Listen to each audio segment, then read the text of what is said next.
লাভপুরে জোর কদমে প্রচার, উন্নয়নকে হাতিয়ার করে মাঠে অভিজিৎ সিনহা। বিধানসভা ভোটের দামামা বাজতেই রাজ্য জুড়ে শুরু হয়েছে জোরদার নির্বাচনী প্রচার। পিছিয়ে নেই বীরভূমের লাভপুর বিধানসভা কেন্দ্র। তৃণমূল কংগ্রেসের প্রার্থী অভিজিৎ সিনহা ইতিমধ্যেই গ্রামে গ্রামে ঘুরে প্রচার শুরু করেছেন নিজস্ব কায়দায় ও ঢঙে। খোলা জিপ গাড়িতে চড়ে বিভিন্ন বাদ্যযন্ত্রের তালে তালে জনসংযোগে নেমেছেন তিনি। প্রচারের এই ভিন্নধর্মী রীতিতে সাধারণ মানুষের মধ্যে তৈরি হয়ে গেছে উৎসাহ ও আগ্রহ। প্রতিদিনই বিভিন্ন গ্রামে গিয়ে ভোটারদের সঙ্গে সরাসরি যোগাযোগ করছেন এবং উন্নয়নের বার্তা তুলে ধরছেন। উল্লেখ্য, গত বিধানসভা নির্বাচনে ব্যাপক ব্যবধানে জয়লাভ করেছিলেন অভিজিৎ সিনহা। সেই সাফল্যকে সামনে রেখেই এবারের নির্বাচনেও বড় ব্যবধানে জয়ের লক্ষ্য নিয়ে প্রচারে নেমেছেন তিনি। তার কথায়, এলাকার সার্বিক উন্নয়নই তার প্রধান হাতিয়ার। ভোটের দিন যত এগিয়ে আসছে ততই প্রচারের তাপমাত্রা বাড়ছে লাভপুরে। এখন দেখার ভোটাররা শেষ পর্যন্ত কাকে ভরসা করেন। বীরভূমের লাভপুর থেকে কার্তিক ভান্ডারীর রিপোর্ট, তারাপীঠ টিভি। প্রচার করছেন, মানুষের বাড়ি বাড়ি ঘুরছেন, আপনারা নিজেরা দেখতে পাচ্ছেন এই সময়টা মহিলাদের রান্নাবান্না করার সময়, ঘর গৃহস্থলী কাজের সময়। তারা এই সকালবেলা থেকে দাঁড়িয়ে আছে অধীর আগ্রহে। এটা লক্ষণ কি? এটা হচ্ছে ঝড় বইছে, উন্নয়নের ঝড় বইছে, লক্ষ্মী ভাণ্ডারের ঝড় বইছে, যুব সাথীর ঝড় বইছে, স্বাস্থ্যসাথী কাজের ঝড় বইছে, বিনা পয়সায় খাদ্য সাথীর ঝড় বইছে। গ্রামে গঞ্জের উন্নয়ন, শহরের উন্নয়ন, মানুষ উন্নয়ন দেখে ভোট দেবে। মানুষ চাইবে শান্তি আর উন্নয়ন। আগেকার লাভপুর, আজকের লাভপুর, আগেকার বাংলা, আজকের বাংলা। আজকে লাভপুর কলেজে MA ক্লাস চালু হয়ে গেছে। 2 বছর আগে থেকে আমরা করেছি, মাননীয় মুখ্যমন্ত্রীর আশীর্বাদে করতে পেরেছি। আগে এইসব গ্রামের ছেলে মেয়েদেরকে গ্র্যাজুয়েশন করার পরে বর্ধমান বা কলকাতায় গিয়ে পড়াশোনা করতে হতো, তার বাড়ির ভাত খেয়ে MA পড়ছে। আজকে ফায়ার ব্রিগেড তৈরি হচ্ছে একটা গ্রামীণ ব্লকে। লাঘাটাতে ব্রিজ করে দিয়েছেন মুখ্যমন্ত্রী, যার নাম তিনি নিজে নামকরণ করেছেন রাঙামাটি সেতু। আর গুনুটিয়া অর্থাৎ মুর্শিদাবাদ হয়ে উত্তরবঙ্গে যাওয়ার রাস্তা, সেই ব্রিজের তিনি নামকরণ করেছেন তারাশঙ্কর সেতু। সেই সঙ্গে সঙ্গে আজকে অজস্র রাস্তাঘাট, পানীয় জল, বিদ্যুৎ, পথশ্রী।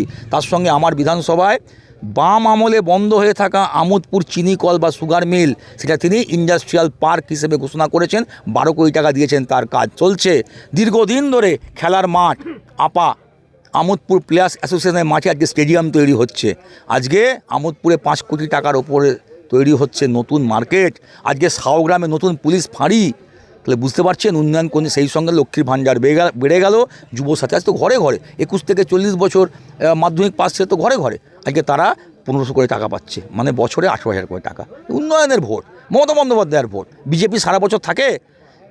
আপনি গ্রামের মানুষকে জিজ্ঞেস করুন না যে গত 5 গণতন্ত্রের শ্রেষ্ঠ উৎসব এই নির্বাচন। সকলকে স্বাগত, সকল রাজনৈতিক দল দাঁড়াতে পারে, সে নিয়ে কোনো প্রশ্ন নেই। কিন্তু তারপরে কোথায় চলে যায়, কোথায় হারিয়ে যায়? এত বান, বন্যা, বৃষ্টি, মানুষের অসুখ বিসুখ। রাজনীতি আর একটা নাম সমাজসেবা। তাই শুধু রাজনীতি নিয়ে শুধু ভোটের সময় রাজনীতি করলে হয় না, সারা বছর থাকতে হয়। আমরা থাকি দিদির নির্দেশ, অভিষেক বন্দ্যোপাধ্যায়ের নির্দেশ। 2 দিন আগেও দেখা গেল মানে প্রতিটি বুথ স্তরে একটা মিছিল আপনাকে সমর্থন করে। মিছিল আরও হবে, প্রত্যেক বুথে বুথে হবে। আমাদেরকে বাইরে থেকে লোক আনতে হয় না। অভিষেক বন্দ্যোপাধ্যায়ের যে জনসভা এখানে হয়ে গেল, 50 থেকে 60 হাজার লোকের জনসভা আপনারাও ছিলেন লাভপুর বিধানসভার। বিজেপি করে দেখাক। দাদা, কালকে যে ভিডিও ভাইরাল হয়েছে হুমায়ুন কবিরের, এটা নিয়ে কি বলবেন? এটা আমাদের রাজ্য স্তরের নেতৃত্ব অলরেডি বলেছে, আপনারা নিজেরাই সেটা জানেন। ফলে এটা গোটা রাজ্যের মানুষ দেখছে। এটা তো প্রথম থেকেই সব আপনারা বলছিলেন যে আমরা তো বলছিলাম যে আমাদের যে সংখ্যালঘু ভাই বোনদেরকে বিভ্রান্ত করা, তাদের ভোট ভাঙা, তৃণমূলের ভোট যাতে নষ্ট হয়, এসব নানা রকম কাজ তারা করছে। এটা আমার রাজ্য স্তরের নেতৃত্ব বিষয়টা দেখছে। তবে মানুষ ছিচি করছে, এইটুকু বলতে পারি যে মানুষ কিন্তু ছিচি করছে। প্রায় সম্পন্ন হয়ে গেছে, আর 3-4টে বাকি আছে, সেটাও খুব দ্রুত শেষ হয়ে যাবে। শেষ দিকে কি মানে যেহেতু গ্রামে গ্রামে ঘুরছেন, শেষ দিকে কীভাবে প্রচারটা করবেন? আগে আমরা সমস্ত 17টা অঞ্চল কমপ্লিট করে নেব, তারপরে আমাদের বড় ধরনের প্রোগ্রাম আছে। কত লিড হবে? দেখুন, আমি জ্যোতিষী নয়, এটা বলতে পারবো না। তবে আমাদের সেনাপতি অভিষেক বন্দ্যোপাধ্যায় 60,000 লিডের একটা টার্গেট বেঁধে দিয়েছেন, আমরা সেই লক্ষ্যে এগোচ্ছি।